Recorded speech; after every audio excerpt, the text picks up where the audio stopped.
चलिए यहाँ देखो ओनियन कोण और अवनमन कोण में थे हम लोग। तो अवनमन कोण या ओनियन कोण ये दोनों से हिसाब बनाया जाता है। क्यों बनाया जाता है? अवनमन कोण का केवल यूज किया जाता है, बनाया जाता है ओनियन कोण से। ओनियन कोण से इसलिए बनाया जाता है कि अवनमन कोण और यूनियन कोण कुछ होता है बराबर। उन्नयन कोण, उन्नयन कोण बराबर अवनमन कोण, दोनों बराबर होता है। क्यों बराबर होता है? इसलिए बराबर होता है उन्नयन कोण अवनमन कोण, है ना। यहाँ से देखो यह एकांतर कोण को डिसाइड करता है। कुछ करता है? प्रदर्शित करता है एकांतर कोण के। एकांतर कोण जब भी बनता है ना तो जेड का निर्माण करा। इधर से कर लो तो ये कोण बराबर होगा। इधर से हम लोग कर लेंगे ऐसे में तो ई कोण बराबर होगा। चलिए जेड का निर्माण जब बनेगा तो हो जाएगा एकांतर कोण। एकांतर कोण के हिसाब से उन्नयन कोण अवनमन कोण बनता है। तो ये दोनों बराबर होता है। यदि उन्नयन कोण का मान 60 डिग्री आएगा बुआ तो अवनमन का कितना डिग्री? 60 डिग्री। दोनों बराबर होता है। तो यह बनता है, इसको बोलते हैं हम लोग, यहाँ तो 90 डिग्री है, इसको बोलते हैं क्षैतिज रेखा।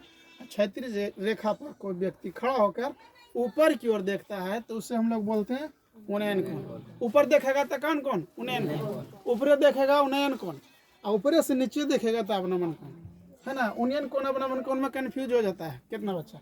ध्यान देना कि ऊपरे देखल कि ऊपरे, ऊपर ऊपर मतलब उन्नयन, है ना। उससे ऊपर उससे उन्नयन और दूसरा क्या कहो चाहिए? अवनमन। तो उन्नयन कोण और अवनमन कोण यह है। अब इसमें हिसाब बनाने में तुमको कोई दिक्कत नहीं। ई बराबर बताए दिए उन्नयन कोण होता है, इसको क्या बोलते हैं? क्षैतिज रेखा। अब हिसाब बनाने का आएगा तो हम बता चुके हैं कि tan में 3 वो को याद रखो गुना पूरा बन जाएगा। जैसे में एक आगो बना लेते हैं, फिर लगातार चैप्टर से बनाएंगे। ए बी और कुछ वो सी, है ना।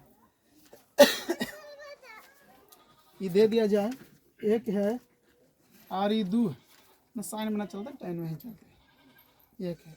तो इस प्रकार से भुजाओं का कौची दिले अनुपात, भुजा ना दिल है, लंब दिले आधार दिले, तो कौची दिले भुजाओं का अनुपात। एक कोण तो फिक्स हमारा कि 90 डिग्री है, बाकी ये कोण है, ये कोण, तो इस कोण को ज्ञात करे का है, चाहे इस कोण को।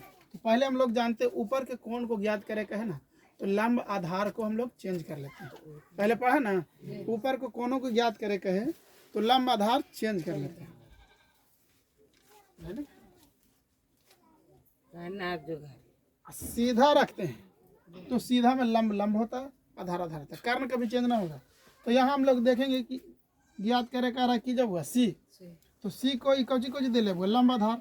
तो कौन से थीटा में लंब आधार होता है देखना, tan थीटा में होता है लंब आधार, कॉट थीटा में भी लंब आधार होता है, लेकिन उल्टा होता है तो उल्टा मान रखेंगे, कोई दिक्कत ना, आंसर उतना ही आएगा।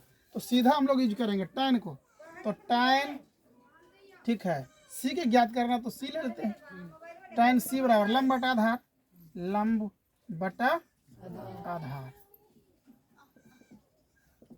लंब कितना है बुआ? tan सी, tan जो लिखेगा छोटकी से लिखना, बड़की से मत लिखना। tan सी लंब कितना है बुआ? 1, आधार कितना? 1, तो 1 1 1 के रखो, है ना। तो tan सी बराबर 1 कितना मान? tan के 45, tan खत्म हुआ, सी बराबर 45, यानी 45 डिग्री आ जाएगा इसका। अब जब ये 45 आ गया तो ये भी 45 से आएगा, है ना, चूंकि जोड़ के 90 होगा। तो इस प्रकार से ज्ञात करेंगे। यदि कोण का मान दे ले है तो ज्ञात करना। जैसे मैं यहाँ देख लेते त्रिभुज, यदि कोण का मान दे ले कि 30 डिग्री है, कितना डिग्री हुआ? 30 डिग्री है, और ई कितना मान दे ले है? ई दे ले है कि √3 है। तो ज्ञात करे कौची बुआ? लंब। लंब ज्ञात करे चाहे अन्य ज्ञात करे, अन्य मतलब लंब कर्ण दोनों, आधार एक ही को कोई दिल रहेगा, दोनों ना दिल रहेगा। जब कोण का मान दिल रहेगा तो एक ही में दिल रहेगा।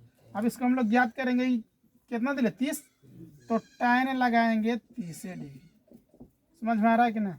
और लंब बाटे आधार लगाएंगे पहले। लंब कितना बुआ? ये भी है ना, आधार कितना? BC। तो tan 30 का मान 1/√3, भुला गया, अरे ज्यादा नीचे हो गया, आ रहा होगा। tan 30 का मान 1/√3, 1/√3, बराबर ए बी का मान ए बी, इसका मान बी सी का मान √3 तिरछा तिरछी गुना करोगे यानी ऐसे काटोगे तो कट जाएगा, तो ए बी बराबर हो जाएगा कितना होगा यानी ई आगे जाएगा जो एक आएगा। हन से ज्ञात करेंगे। अगर एकरा ज्ञात करना है तो कौस लगाओ, आधार दे ले, कर्ण cos 30 लगाओ, cos 30 का मान आएगा। लेकिन ज़्यादातर यूज होगा tan 45 60। अब यहाँ ध्यान रखना है कि tan जो होते हैं, tan 30 का मान होता है 1/√3, tan 45 का 1, tan 60 का √3, बस 3 गो मान है, ये 3 गो पर पूरे हल हो जाता है।